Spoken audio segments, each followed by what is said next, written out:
All your favorite wrestling shows rolled into one.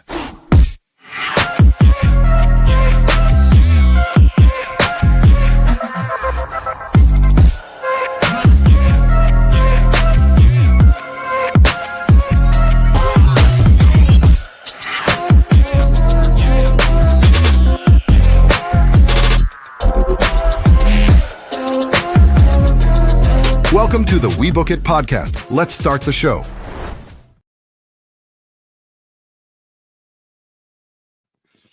Yo, what's going on, everybody? Welcome in, We Book It fam. It's your boy, Mike Jones. It's your boy, Virgil, back again with another episode of the We Book It podcast. That's right, guys. I've been out for a little bit, but your boy is back, and I am in line, standing in for my homie Big C. It is his birthday weekend, so we are not going to hold him hostage to having to record and bring that dope content that he normally does. Instead, your boy is standing in his place. Happy birthday to Big C. Hope he is enjoying his birthday week and turning 32 years old.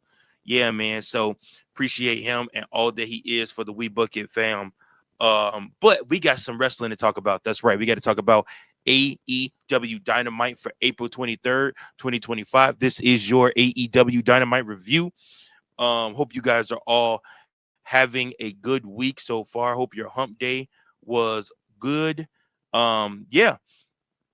Let's get to this wrestling. So, guys, this show kicks off with with Master P appearing on AEW Dynamite. So we're live, and it's Excalibur, Taz, and Ian Riccaboni greeting the audience at home as Master P makes his way down to the ring. P introduces the Opps and makes their way out. Joe thanks Master P and says there's no place to celebrate him. There's no place to celebrate him. Kiyoshura, Shibata, and Powerhouse Hobbs becoming the AEW World Tag Team Championships. AEW World Trios Tag Team Champions. The Death Riders music hits after that, and Marina Shafir makes her way to the ring as the rest of the group blindsided the Opps. John Moxley stares down Master P, but Joe cinches in a sleeper on Moxley. The Elite run down to the ring as Matthew Jackson clocks Joe with a chair from behind. The Elite then retreat from ringside as Swerve Strickland and Kenny Omega's music hit, and they make their way out. Joe puts Moxley on notice for the AEW World Championship. Listen, Joe versus Moxley for the AEW World title is going to feed families. Cannot wait to see that match. And you know, I think it's pretty hilarious that Master P, after all these years, is still in the entertainment business and still being used by wrestling. He was a former basketball player, played for the Toronto Raptors. He also obviously had a whole music career, had a whole record label of his own and everything like that. But he also was a part of WCW at one point too. So it's very cool to see Master P still doing his thing out there. Then after that, we go to Ricochet versus Mark Briscoe. The bell rings and Mark lands a forearm on Ricochet. Mark fires off strikes on Ricochet on the outside, then dumps him back into the ring. They go back and forth for a while. Mark catches Ricochet with the T-bone suplex and goes for a pin, but Ricochet kicks out. Ricochet then lands a 450 splash on Mark off the top rope, but Mark flies out of the ring to level Ricochet on the outside. Ricochet pins Mark with his feet on the ropes when the two return to the ring, but Mark reverses for the fall and the win. After the match, Ricochet grabs a chair and begins hitting Mark with it across the spine. He grabs a signature pair of gold scissors, but Kevin Knight runs down to the ring. He hits Ricochet, but Ricochet looks to grab his scissors. Knight steps on them to keep Ricochet from taking them, causing Ricochet to retreat. Oh, my goodness. Guys, I'll tell you what. Ricochet has had a resurgence in 2025. I don't like the corny stuff he's doing on X. I ain't gonna lie to you. It's still annoying as hell to me. However, I do have to appreciate the fact that Ricochet is finally starting to find his way in AEW. I feel like it started with him and Swerve, and it's just carried over into him being able to do some really cool stuff. This match, another thing, and he's great as a heel. And to be quite honest with you guys, I don't think WWE was ever going to turn Ricochet heel, and I think that he's finding his way now as a heel in AEW, and it was a great move for his career. Next up, we're going to hear from FTR. So Stokely Hathaway introduces FTR, and the three men join Tony Schiavone in the ring. Hathaway says Hangman Adam Page has committed arson, Ricochet using his scissors to hurt people, and all of Jon Moxley's crimes. He says he'll have Wheeler's suspension from AEW expunged from his permanent record. And Wheeler says what happened last week with Daniel Garcia wasn't easy for him at Dax Harwood.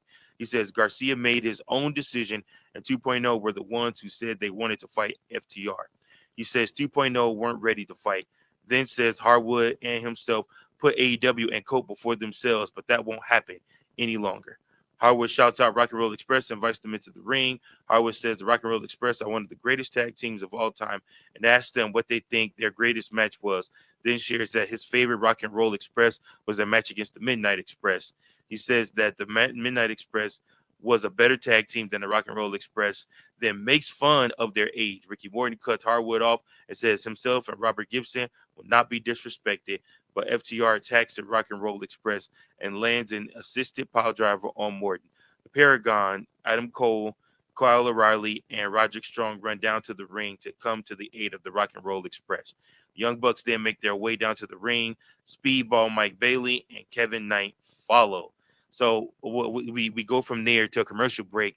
But I thought this was a really cool moment, having the Rock and Roll Express, one of the greatest tag teams of all time, on AEW television. These guys are Hall of Famers in the WWE, and it's cool to see them still being used on television and them still being able to get in a spot like this. This was definitely a spot to give FTR more heat. These guys are heels. They're healing it up, and they're doing their job, and they're doing it damn well, if I do say so myself, being heels right now. Speaking of heels, tag team heels, we got the Young Bucks make their way down to the ring. So Bailey and Matt Jackson begin the action. The bell rings, and the Bucks double team on Bailey and Knight. Bailey and Knight recover, and Knight lands a crossbody on Matthew off the ropes. They dump Matthew on top of Nicholas Jackson on the outside, and the Young Bucks double team on Bailey on the outside. Back from the break, Bailey rolls up Nicholas. Nicholas kicks out, then tags in Matthew. Bailey fires off kicks on Matthew, then tags in Knight. Knight lands a body slam on Matthew, then follows it up with a standing splash on him. They go back and forth for a while. This was by far the longest match of the night, with Matthew getting Knight in an electric chair position on the outside, and Nicholas flies off the barricade to land a Doomsday device on Bailey. Then follow it up with the Melter driver to him. The Bucks then look to deliver a BTE trigger to Knight, but Knight responds with a double DDT to the Bucks and looks to fly in the ring off the top rope. The Bucks then deliver the BTE trigger on Knight for the win, and the Young Bucks get another victory. Surprise, surprise, the Bucks are building themselves up, booking themselves to be the top, and they're getting another W. No surprise there. All right, so we go from there to the Hurt Syndicate making their way down to the ring. We heard people. We heard people. We heard people. We heard people. All right, so we hear from the Syndicate. The Syndicate says MVP gloating about Bobby Lashley and Shelton Benjamin's recent defeats of the AEW World Tag Team Championship, then hands the microphone over to Lashley before Lashley can even speak. And that is MJF arriving to the arena on the jumbo screen as he makes his way out. He says he knows the Hurt Syndicate had a good time last week. It says that if they want that to continue for the rest of their lives, all they need is 3 thumbs up to join the group. MVP and Benjamin give their thumbs up while MJF celebrates. Benjamin explains that his thumbs up was because of MVP rather than what he did for him last week. MJF makes one last-ditch plea to Lashley to give him a thumbs up to join the group and makes his case, saying he knows AEW better than anybody and how to cut corners to get what he needs done. He apologizes to Lashley, then offers to give him his car. Lashley demands to see the keys to the car, and MJF leads them to the car where the keys are. MJF gives Lashley and Benjamin the keys to the car, and the pair drive away. Man, MJF is trying his damnness to get into the Hurt Syndicate because he wants to get back that Triple B. That's right, the AEW World Championship at all costs. And he plans to use the Hurt Syndicate to do so. However, what I don't think he realizes is that Bobby Lashley is about to use him to get the AEW World title. You guys remember when the Miz had the Money in the Bank briefcase and Bobby Lashley helped him cash in that briefcase to win, and then Bobby told him, you're going to give me a championship match next week, and I'm going to take that WWE championship from you. And that's exactly what he did. I could totally see Bobby doing something like that with MJF, basically cornering him and telling him, you're going to give me an AEW World Championship shot because I just helped you gain the AEW World title. So we'll just have to keep an eye on that. But also, I think it's going to be, it makes for great television. This is by far one of the best things going in wrestling is the Hurt Syndicate and MJF story. But then again, that's with anything that MJF does, right? After this, we have Josh Alexander and Tashida versus Will Ospreay and Brody King. This match was back and forth. It was pretty good. One of the highlights and best parts of the match was Ospreay leveling Archer with the tope suicida, then flies off the top rope. Alexander catches him with the right hand and power bomb, and Tashida lands a boot on King in the corner. He follows it up with a German suplex, and Alexander delivers another German suplex to King. Tashida then connects with a running knee on King, and Alexander follows it up with the C4 for the win. So Josh Alexander and Tashida win this match. After the match, Tashida and Alexander continue beating down King and Ospreay in the ring. Archer lands a chokeslam on Ospreay as Kyle Fletcher saunters down to the ring. Hangman Adam Page follows behind Fletcher, but Trent Beretta and Rocky Romero attack Page from behind on the ramp. They continue beating him, Ospreay and King down. Jamie Hayter then makes her way down to the ring, and Kris Statlander follows after that. And guys, we are at our main event. That's right, the main event for the night. The bell rings and the two lock up.